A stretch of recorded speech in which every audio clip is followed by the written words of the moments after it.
Scroll and Sword, welcome back. We just read the book of 2 Timothy. Let's look at chapter 4, verses 6 through 8. Did you know Paul described his coming execution as an act of worship? Paul knew his life was reaching an end, and he writes this: I am already being poured out as a drink offering, and the time of my departure has come. The Greek word here translated for being poured out is spendenomai. It pictures a liquid offering being emptied before God.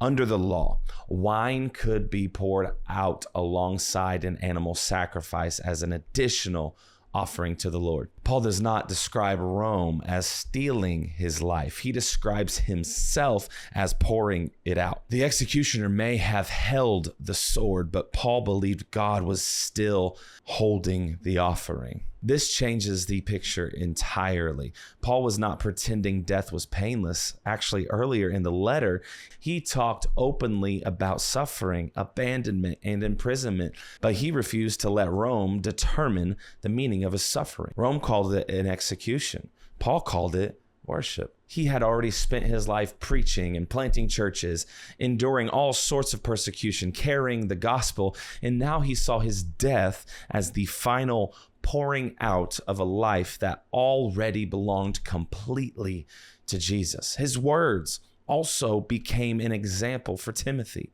who was being called to endure suffering and fulfill his own ministry. The enemy may choose the weapon, but he does not get to choose what your suffering means. You may not control what happens to you, but you can decide what you surrender to God, because pain can become bitterness or it can become an offering. Rejection can make you quit, or it can deepen your dependence. Paul did not wait until life became comfortable to worship. He placed even his suffering on the altar.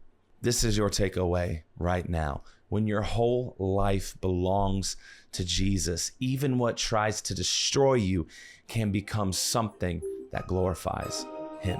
Love y'all. See you in the discussion room.